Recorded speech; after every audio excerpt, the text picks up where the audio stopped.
dan ada jedanya. Maka Quran menggunakan kata-kata akmaltu. Berbeda dengan kesempurnaan yang ada pada kenikmatan yang kita terima. Maka menggunakan atmamtu.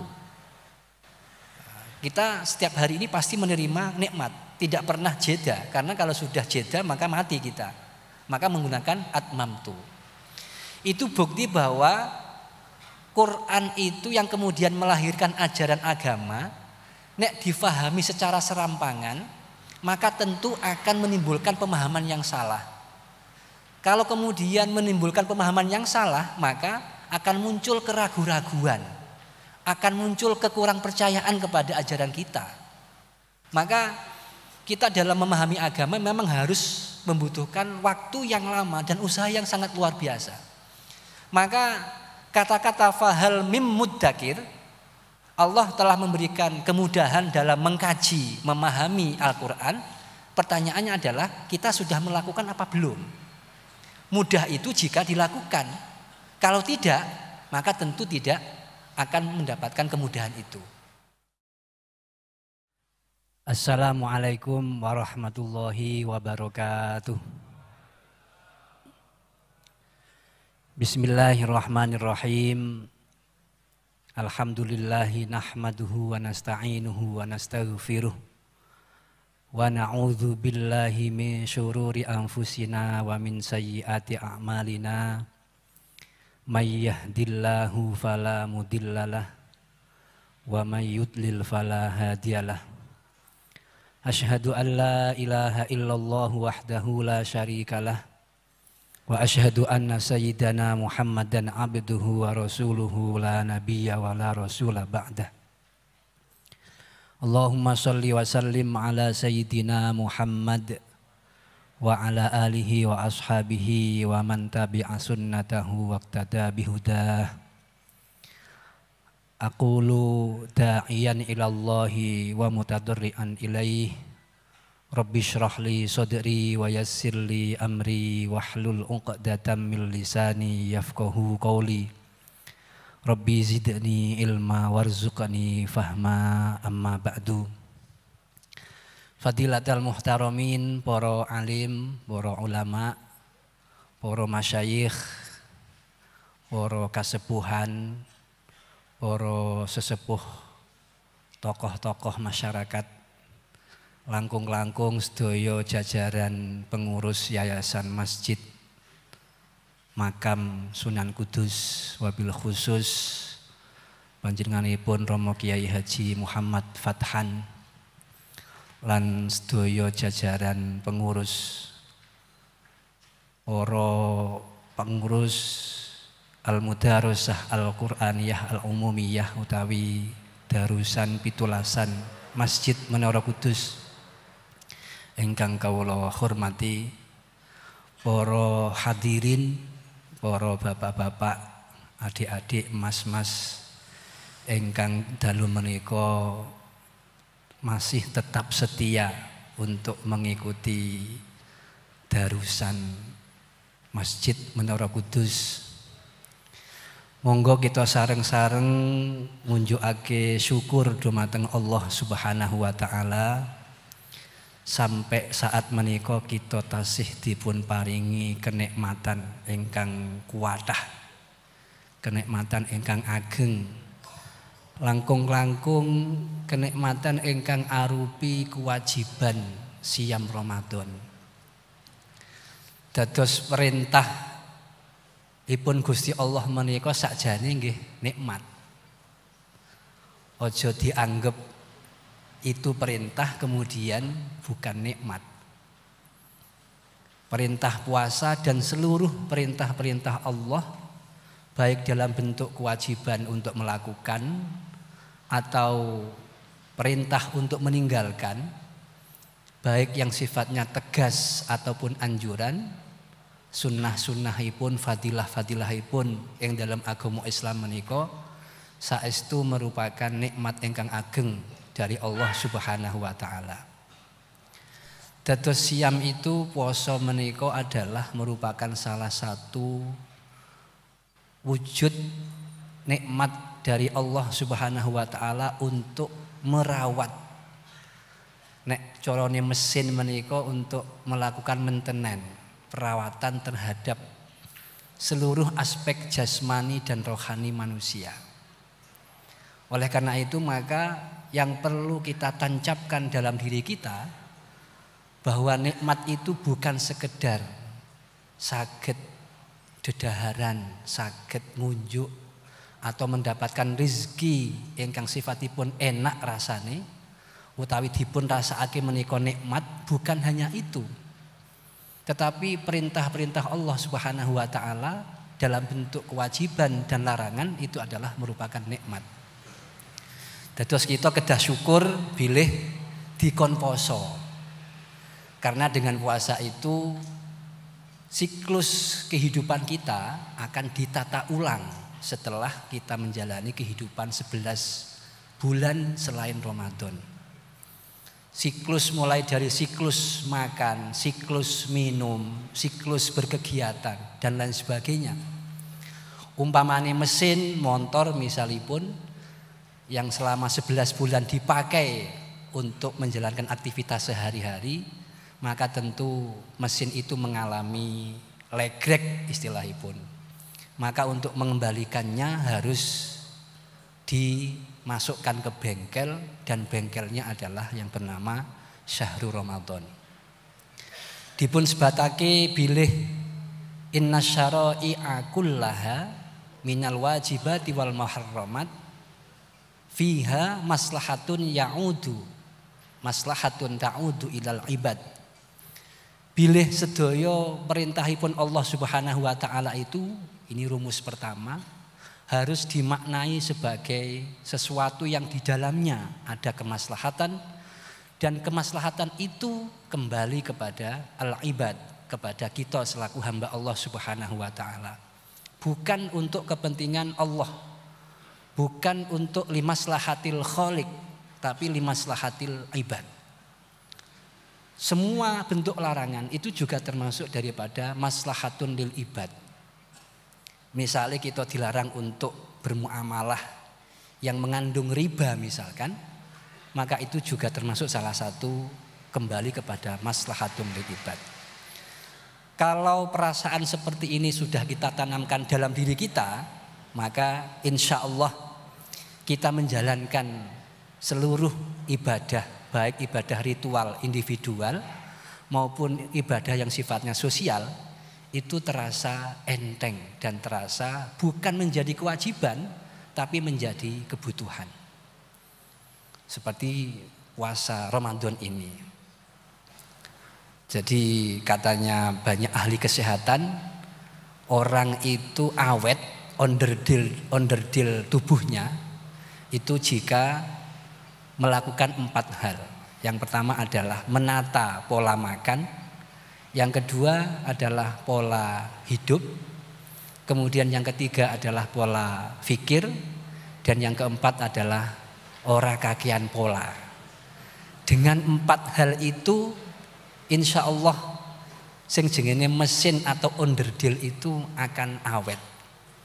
Tapi jika kemudian kita tidak bisa menata terhadap keempat pola itu, maka tentu cepat legrek atau cepat aus.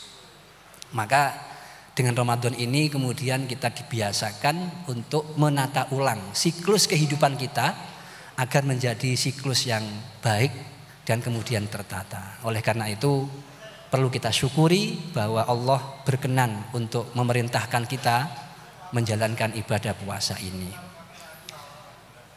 Menika darusan prinsip pun tambah wengi tambah hot, tambah malam tambah semarak. Karena kalau pengajiannya pengajian yang diikuti oleh orang-orang yang khawas, yang khusus, maka memang membutuhkan waktu yang agak malam. Semakin malam semakin rasanya menika mancep lan mantep ngoten nggih. Dados ini ciri khas daripada darusan pitulasan bahwa di atas jam 10 itu baru kita ngaji bersama yang diawali dengan darusan pemaosan Al-Qur'an Al-Karim. Kaping kalihipun monggo kita ngaturake sholawat ma'assalam dumateng Kanjeng Nabi Muhammad sallallahu alaihi wasallam yang telah mendidik kita, memberi arahan kita, sekaligus memberikan contoh konkret tentang bagaimana cara menjalankan syariat-syariat atau kewajiban-kewajiban yang telah ditetapkan oleh Allah Subhanahu wa taala. Beliau bukan hanya sekedar orang yang memberi pitutur, tapi sekaligus beliau adalah orang yang pertama kali melakukannya.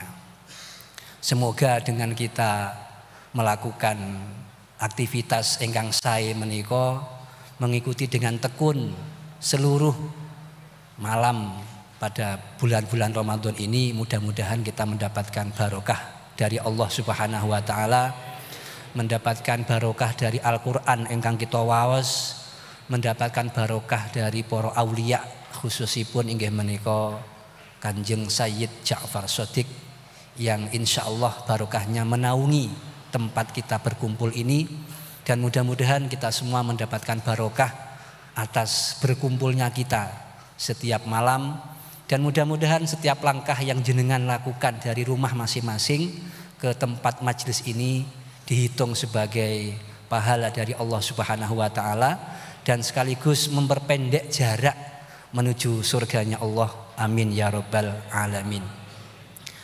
Para hadirin ingkang kawula tresnani, bahwa Allah Subhanahu wa taala menika sampun memberikan satu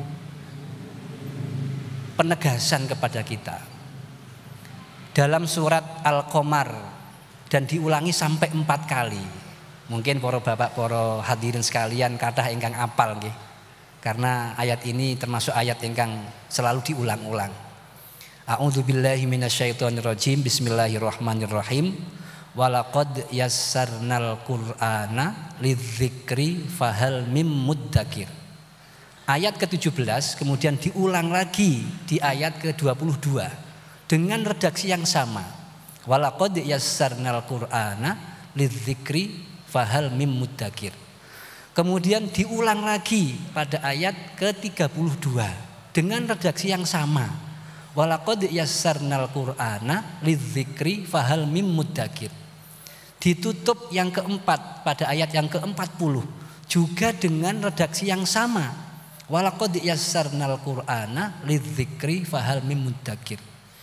Ini adalah satu rayuan dari Allah Subhanahu wa taala bahwa kita itu memang harus mendekat kepada Allah Subhanahu wa taala melalui Al-Qur'an. Karena Al-Qur'an itu adalah silatun bainal abdi wa rabbih. Nek kita ingin melakukan kontak, melakukan percakapan, melakukan jagongan dengan Allah Subhanahu wa taala, membina hubungan yang baik dengan Allah Subhanahu wa taala, maka kita harus mendekat dengan Al-Qur'an. Dan Qur'an itu dijelaskan oleh Allah bahwa ada kemudahan. Walaqad yassarnal Qur'ana lidzikri fahal mim muddakir. Yakti temen gampangno sapa ingsun Gusti Allah Al-Qur'ana kepada Qur'an lidzikri untuk diingat. Pertanyaannya adalah fahal mim muddakir. Apakah kita itu termasuk orang yang mau proaktif untuk mengingatnya? Itu pertanyaannya. Nah, gampangnya itu dari mana? Dalam bentuk apa? Minimal menurut Imam Asy-Syatibi mengatakan bahwa kemudahan Quran itu dari 3 sisi. Yang pertama at-taisir fi alfazihi, kemudian yang kedua adalah at-taisir fi ma'anihi, dan yang ketiga adalah at-taisir fi awamirihi wa nawahihi. Bahwa Quran itu sebagai salah satu upaya Allah, kudrah dan iradahnya Allah Subhanahu wa taala, inna nahnu nazzalna dzikra wa inna lahu lahafidun, bahwa originalitas atau keaslian Quran itu dijamin langsung oleh Allah Subhanahu wa taala. Salah satunya adalah memberikan kemudahan kepada hambanya untuk satu, at-taisir fi alfadhihi, mudah untuk melafadzkan dan bahkan mudah untuk menghafal. Tidak ada satu kitab di dunia ini yang paling banyak dihafal kecuali Al-Quran. Bahkan data secara statistik menyatakan hafizul Quran atau jumlah orang yang hafal Quran se-Indonesia itu berjumlah hampir 50.000. Walaupun mungkin kalau kita lihat dari persentase jumlah total penduduk Indonesia 270 juta, itu persentase yang sangat minim. Tetapi bahwa jumlah antara 30 sampai 50.000 hafizul Quran itu adalah sesuatu yang luar biasa dibanding dengan kitab-kitab agama yang lain yang kemudian tidak ada yang bisa menghafalnya. Nah, itu bukti bahwa Allah walaqad yassarna al-Qur'ana lidzikri fahal min muddakir. Allah memberikan kemudahan kepada kita untuk nyemanak. Nyemanak itu berarti berakrab ria dengan Al-Qur'an dalam bentuk membacanya, kemudian menghafalnya dan lain sebagainya. Kemudian kemudahannya juga adalah at-taisir fi ma'anihi. Ada banyak kajian-kajian ulumul Quran yang kemudian mencoba untuk menjelaskan tentang makna-makna dalam Al-Quran. Tentu mudah itu adalah ukurannya orang yang belajar, orang yang mau untuk mempelajarinya. Tetapi bagi orang yang tidak mau mempelajarinya tentu mengalami kesulitan. Itu namanya at-taisir li ma'anihi. Kemudian yang ketiga adalah at-taisir fi awamirihi wa nawahihi. Allah memberikan kemudahan tentang apa yang dimaksud oleh Allah Subhanahu wa taala dari segala bentuk macam perintah-perintahnya dan segala bentuk macam larangan-larangannya. Semua yang ada di Al-Qur'an, baik itu dalam bentuk perintah maupun larangan, itu kita juga pasti kalau menggunakan binadzorin shahihin, dengan nalar yang sehat, insya Allah kita akan dapat memahaminya. Karena at-taisir fi awamirihi wa nawahihi. Nah, salah satu kemudahan-kemudahan itu kemudian dilakukan oleh para ulama untuk kemudian bagaimana bisa membunyikan teks Al-Quran itu menjadi makna-makna kandungan yang sangat luas sekali. Dan ini perlu kita berpikir bersama bahwa misalkan salah satu kajian dalam ulumul Quran itu adalah al-munasabah. Munasabah itu adalah kesesuaian antara ayat per ayat. Kesesuaian antara akhir surat dengan awal surat. Kesesuaian antara ayat, nama surat dengan maksud kandungan daripada Al-Quran itu. Salah satu bentuk munasabah yang ingin saya ceritakan pada malam hari ini adalah bahwa di awal surat Al-Baqarah itu ada ayat yang berbunyi Alif Lam Mim Dzalikal kitabu la raiba fihi hudal lil muttaqin. Kemudian di akhir Al-Qur'an surat An-Nas itu ada alladzi yuwaswisu fi sudurin nas minal jinnati wan nas. Kesesuaian antara awal Quran dengan akhir Al-Quran itu kemudian memberikan satu pemahaman kepada kita bahwa ada satu penyakit mental yang seringkali menghinggapi orang, baik itu kalangan muslim sendiri atau mungkin di luar muslim. Yaitu apa? Penyakit ragu-ragu. Dzalikal kitabu la raiba fihi hudal lil muttaqin. Kemudian di akhir Al-Quran ada alladzi yuwaswisu fi sudurin nas minal jinnati wan nas. Bahwa penyakit mental yang menghinggapi kita salah satunya adalah kita seringkali ragu atau dalam bahasa kampusnya itu skeptis, kurang patio percaya terhadap mungkin ajaran-ajaran Islam sendiri dan kemudian amaliyah-amaliyah yang kita lakukan. Seringkali pertanyaan yang muncul adalah apa ya bener janji-janji Allah itu? Ya ono yaene aku bolak-balik sregep ngibadah, bahkan sholat tahajud bolak-balik, sholat duha bolak-balik, tapi kok ora patiya sugih, ora patiya nikmat, ora patiya urip kepenak.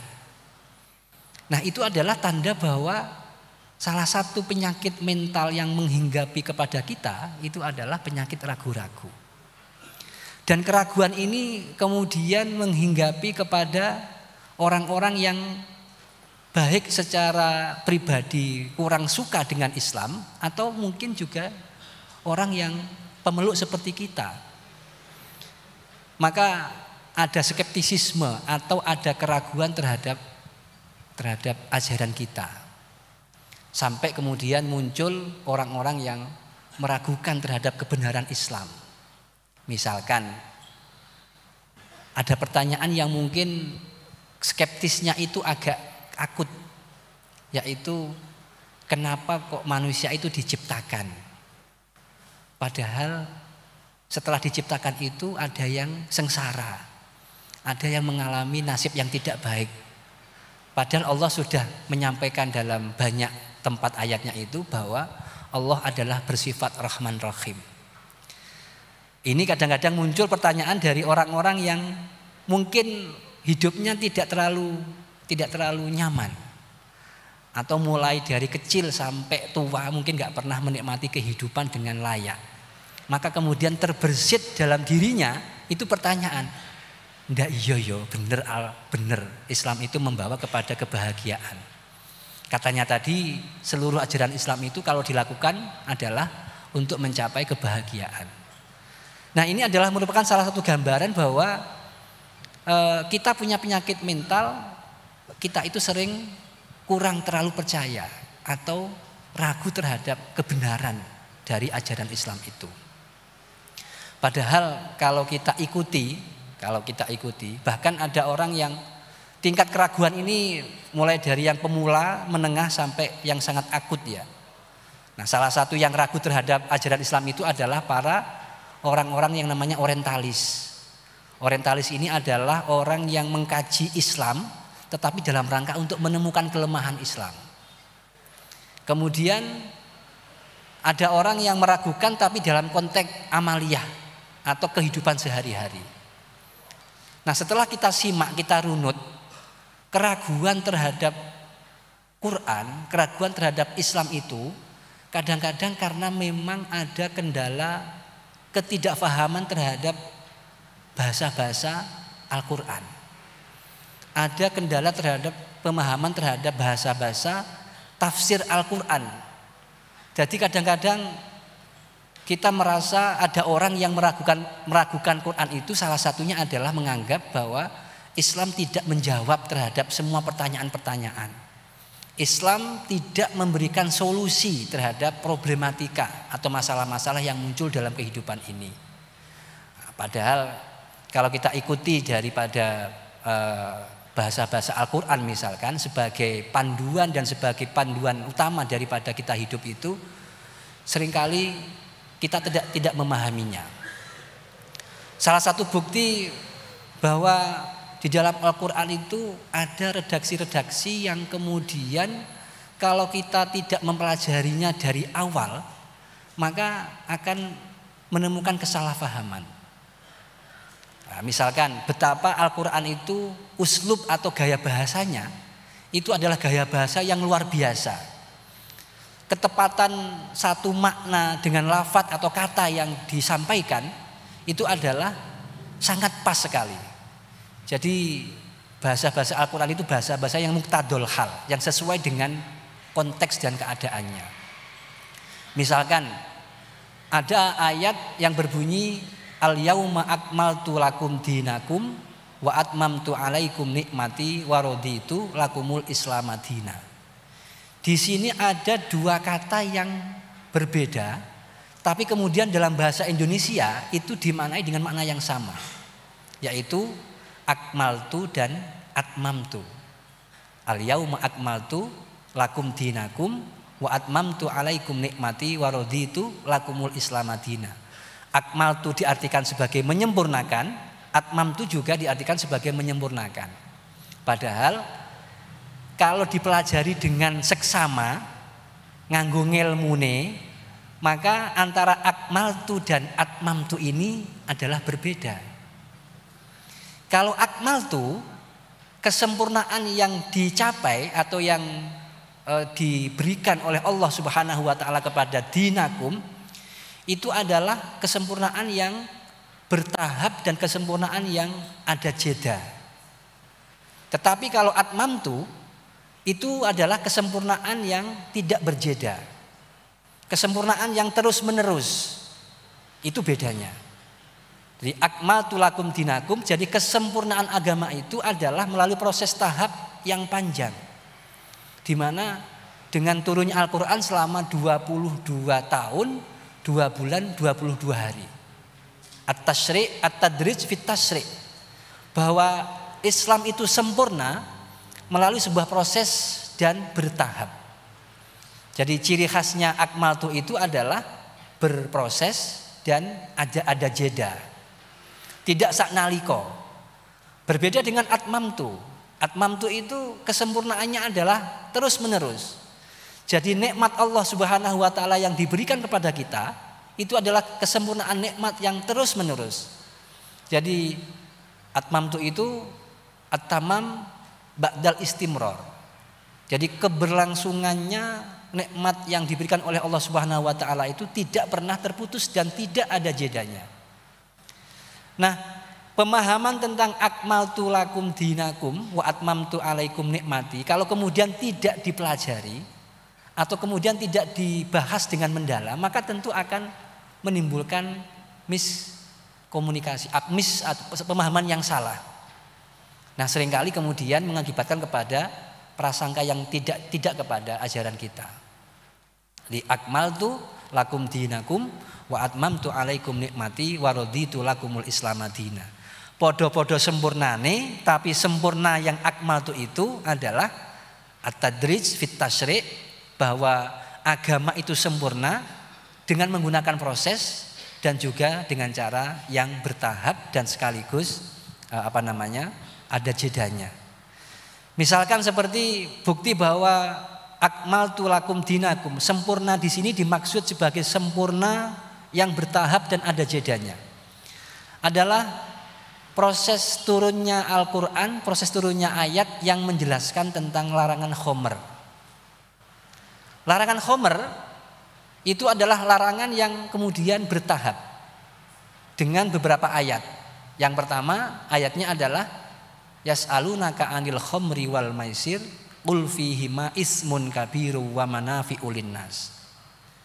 Dalam ayat ini Allah menjelaskan ketika ada orang-orang kafir Quraisy bertanya tentang apa status khamr dan maisir itu, jawabannya apa? Qul fihima ismun kabiru wa manafi'ul linnas. Sifatnya hanya menjelaskan, menggambarkan bahwa khamr itu ada madorotnya, tetapi juga ada manfaatnya. Berarti apa? Pada saat turunnya ayat ini, itu khamr masih dibolehkan. Cuma dikasih gambaran bahwa yang namanya khamr itu di samping ada manfaatnya, juga ada mudorotnya. Ini karena apa? Karena pada saat itu memang yang namanya minum khamr itu adalah merupakan tradisi dan budaya bangsa Arab yang tidak bisa untuk ditinggalkan. Apalagi di Arab itu adalah cuaca ekstrim. Cuaca kalau panas, sangat panas sekali. Kalau dingin, dingin sekali. Maka untuk mengusir dingin itu adalah menghangatkan badan itu dengan menggunakan khamr. Saking bahwa masyarakat jahiliyah itu tidak bisa lepas dari khamr, dan kemudian jika langsung dilarang, maka tentu akan ada penolakan. Maka Allah memberikan melalui Kanjeng Nabi Muhammad SAW memberikan gambaran bahwa monggo silahkan dimaklumi untuk minum khamr. Karena apa? Qul fihima ismun kabiru wa manafi'ul linnas. Selang beberapa waktu kemudian turun ayat yang berikutnya. Ayat yang berbunyi wala taqrabus sholata wa antum sukaro. Bahwa dilarang untuk sholat ketika dalam keadaan mabuk. Mabuk pasti karena khamr. Ini sudah mulai menggiring. Yang semula masih diberi kebebasan, kemudian yang kedua, nek sholat ojo mabuk. Nek sholat ojo mabuk. Di luar sholat monggo silahkan. Itu berarti masih ada tahap yang kedua. Nah berikutnya setelah Islam itu mengalami perkembangan yang sangat pesat ketika Nabi Muhammad SAW melakukan hijrah dari Mekah ke Madinah dan mental umat Islam sudah mulai kuat, maka turunlah ayat yang ketiga, ayat yang melarang secara mutlak. Gimana ayatnya? Innamal khamru wal maisiru wal ansobu wal azlamu rijsun min amali syaiton fajtanibuhu. Setelah sekian tahun baru bahwa khamr itu fajtanibuhu, harus dijauhi. Jadi yang semula diberikan kelonggaran, ditoleransi, cuma dikasih gambaran ono manfaatnya tapi ono mudorote. Silahkan Anda pilih. Nek kepengen mudorot, ya itu. Nek kepengen tetap maksa untuk minum khamr, ya di situ ada mudorotnya. Cuma memang ada manfaatnya. Apa itu? Menghangatkan tubuh ketika dalam situasi yang sangat dingin. Tapi kemudian disambung dengan ayat yang berikutnya, la taqrabus sholata wa antum sukara. Kuwe nek lagi sholat ojo mabuk. Di luar sholat masih boleh.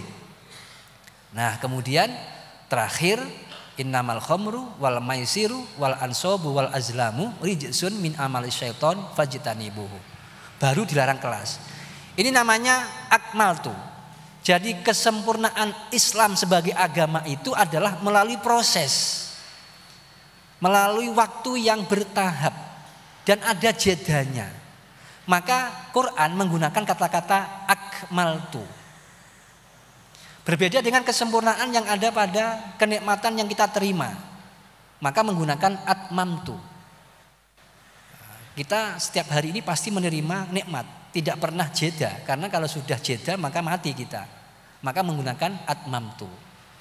Itu bukti bahwa Quran itu yang kemudian melahirkan ajaran agama, nek difahami secara serampangan, maka tentu akan menimbulkan pemahaman yang salah. Kalau kemudian menimbulkan pemahaman yang salah, maka akan muncul keraguan-raguan, akan muncul kekurang percayaan kepada ajaran kita. Maka kita dalam memahami agama memang harus membutuhkan waktu yang lama dan usaha yang sangat luar biasa. Maka kata-kata fahal mim muddakir, Allah telah memberikan kemudahan dalam mengkaji, memahami Al-Quran. Pertanyaannya adalah kita sudah melakukan apa belum? Mudah itu jika dilakukan. Kalau tidak, maka tentu tidak akan mendapatkan kemudahan itu. Kemudian bukti yang kedua, ini saya cerita tentang kajian karena Al-Mudarosah Al-Qur'aniyah. Dan kemudian kita nanti akan menyimpulkan di akhir. Ayat yang menjelaskan tentang kewajiban puasa itu ayat surat Al-Baqarah ayat 185 ada yang berbunyi walitukmilul iddata walitukabbirullaha ala ma hadakum wa la'allakum tashkurun. Kemudian disambung oleh ayat 186 wa atimmus siyama ilal lail. Nah, ini sama dengan yang tadi, sama-sama menggunakan kata-kata yang dalam bahasa Indonesia diartikan sebagai menyempurnakan, tetapi dengan menggunakan dua kata yang berbeda, itu maka maksud dan maknanya juga tidak sama. Sama-sama sempurna, tetapi kesempurnaan yang akmaltu dengan kesempurnaan yang atmamtu itu adalah berbeda. Lah ngene iki nek ora diaji, tidak dipelajari dengan mondok dhisik, kemudian dalam waktu yang sangat lama, maka kadang-kadang orang akan mengalami kekacauan dalam pemahaman Al-Qur'an. Jadi walitukmilul iddata walitukabbirullaha ala ma hadakum wa la'allakum tashkurun. Bahwa menyempurnakan bilangan puasa itu adalah dengan cara bertahap juga dan dengan cara ada jedanya. Jadi puasa itu enggak 24 jam full. Ada waktunya untuk min tulu'il fajri ila ghurubi syamsi berpuasa, kemudian nek bengi ora usah poso. Kita bebas untuk melakukan aktivitas seperti biasa. Itu namanya takmil atau ikmal, kesempurnaan tapi menggunakan proses. Kesempurnaan yang menggunakan waktu jeda. Tetapi wa atimmus siyama ilal lail, sempurnakanlah puasa ilal lail. Itu berarti kita mulai dari min tulu'il fajri ila ghurubi syamsi harus terus menerus. Jadi sempurnane poso iku nek kita al imsaku anil muftirat min tulu'il fajri ila ghurubi syamsi. Nah, sempurna di situ adalah sempurna yang istimror, sempurna yang terus-menerus. Kalau yang ikmal tadi, at-takmil tadi itu adalah sempurna tetapi menggunakan proses dan jeda. Lah ngene iki, begini ini kalau kemudian kita tidak mendalami, kemudian mulai dari jadi bahasa Arab itu bermacam-macam. Kita memahami Quran, menafsiri Quran itu, makanya menjadi mufassir Quran itu berat. Menjadi orang sekelas Gus Baha itu memang harus bukan hanya pernah baca ya, tapi setengah hafal terhadap semua kitab.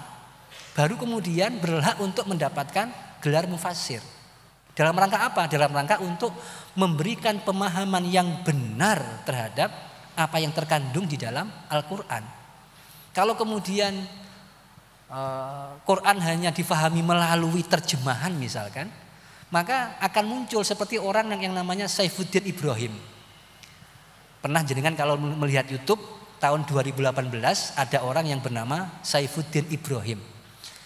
Dia mengatakan bahwa Quran itu harus menghilangkan 300 ayat.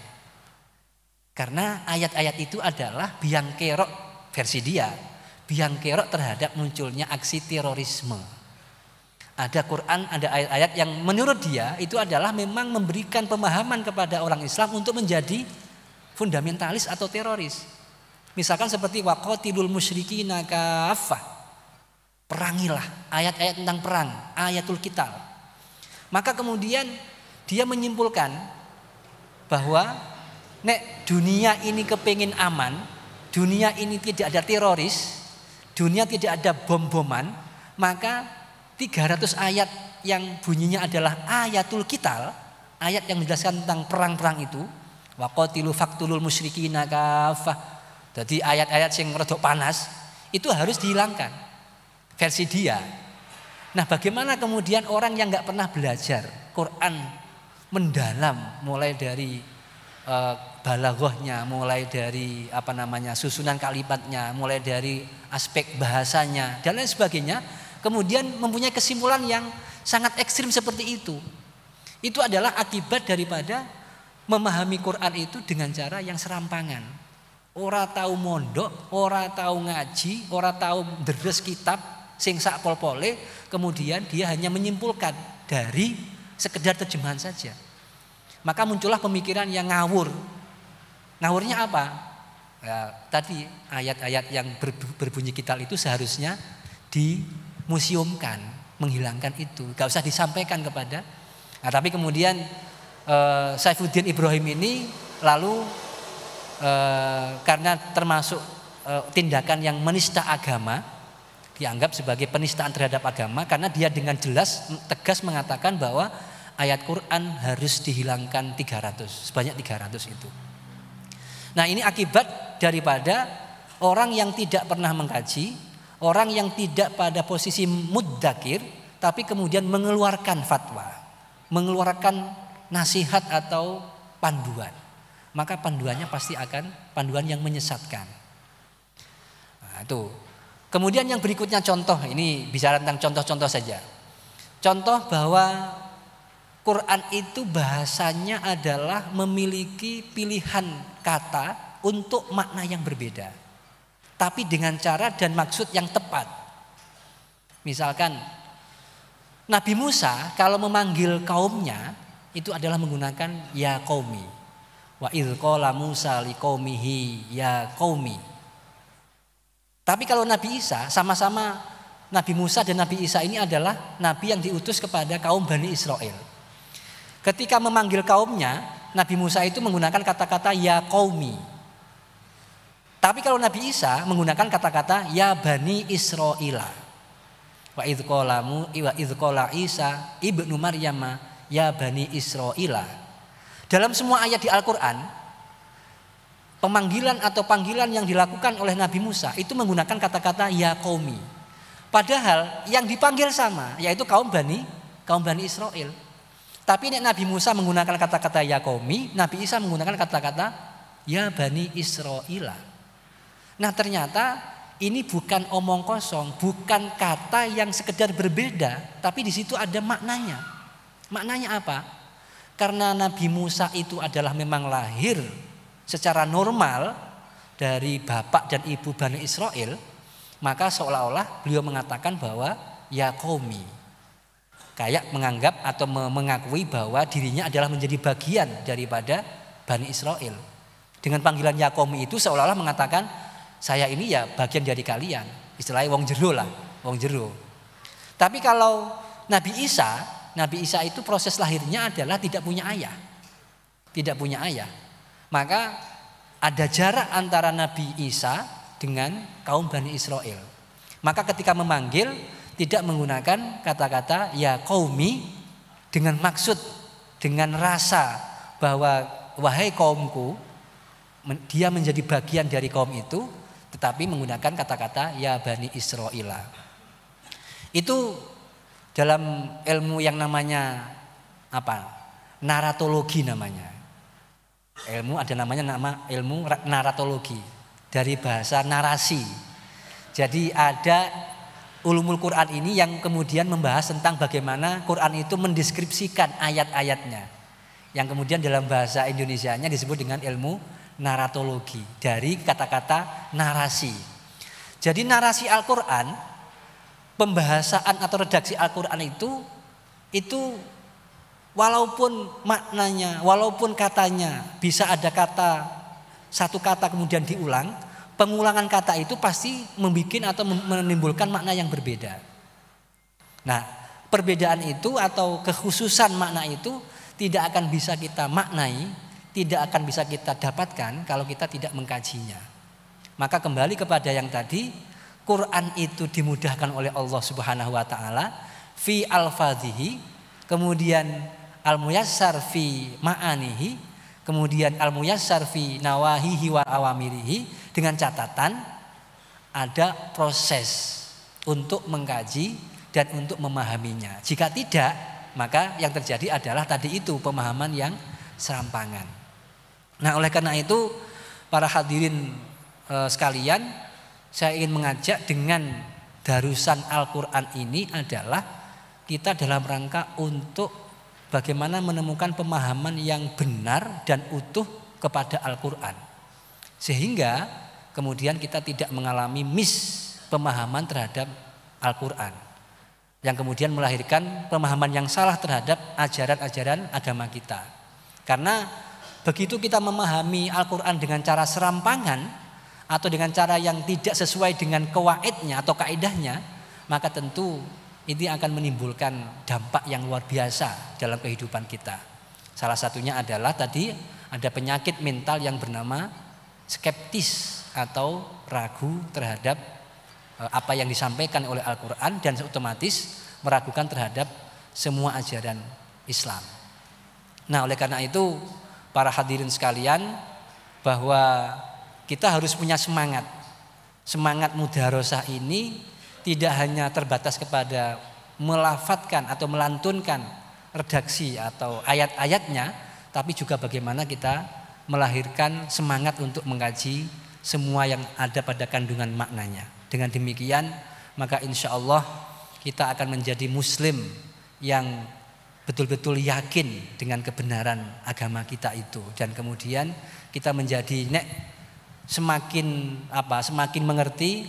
Karena apa? Karena Allah sendiri menyatakan di dalam Al-Quran, menyimpulkan mbakane menungso iku wis diwai ngerti, itu kemudian Allah mengklasifikasikan menjadi 3. Bal aktsaruhum la yu'minun, bal aktsaruhum la ya'lamun, bal aktsaruhum la yafqahun. Jadi manusia itu punya sifat karakter wakanal insanu aktsara syai'in jadala. Nek untuk perintah, nah, iku biasane enda-endo. Jadi wakanal insanu aktsara syai'in jadala. Manusia itu kebanyakan adalah suka membantah. Nah, suka membantah. Dikon poso tapi ono ya alasane. Suka ngeles. Wakanal insanu aktsara syai'in jadala. Maka oleh karena itu kemudian Allah mengklasifikasikan, mbakane ada Quran lengkap, ada hadis lengkap, kemudian difahami, ditafsiri oleh para ulama lengkap, semono kemudian bal aktsaruhum, komunitas manusia, komunitas muslim pun yang terbanyak mayoritas itu adalah la yu'minun, ora percaya. Ndak iya no. Yang kedua, bal aktsaruhum la yafqahun, orang ngerti. Orang ngerti dan kemudian tidak punya upaya untuk mengkajinya. Dan kemudian ada bal aktsaruhum la ya'lamun. Jadi kita tafakuh ini mendalami ilmu agama, kemudian mengkaji ilmu agama, mungkin kemauan kita itu adalah termasuk minoritas. Karena apa? Karena yang mayoritas itu adalah nggak punya kemauan untuk ya'lamu, kemudian naik kepada yafqahu, dan kemudian naik kepada yu'minu. Untuk mendapatkan pemahaman agama yang utuh, kemudian untuk mendapatkan iman percaya yang utuh, itu adalah termasuk minoritas. Jadi Allah kalau jenengan teliti di Al-Quran itu ada perintah ini, maka kemudian sambungannya bal aktsaruhum la yu'minun. Kemudian bal aktsaruhum la yafqahun. Kemudian bal aktsaruhum la ya'lamun. Orang gelem mengerti dan kemudian enggak punya upaya untuk mau mengerti. Nah, kemudian juga bal aktsaruhum la yu'minun. Ini termasuk penyakit mental kita, penyakit mental kita. Oleh karena itu maka kalau kita hitung spesies manusia ini, kalau mau diprosentase antara yang iman dengan yang tidak iman, itu yang banyak yang tidak iman. Nah, misalkan jelas-jelas bahwa puasa itu adalah sekian banyak ajaran perintah yang kemaslahatannya pasti kembali kepada kita, sudah sangat mengerti, tapi ewa semono bal aktsaruhum la yu'minun. Jenengan kalau ke masjid mungkin akan mendapatkan pemandangan yang menyejukkan karena semuanya melakukan ibadah termasuk puasa.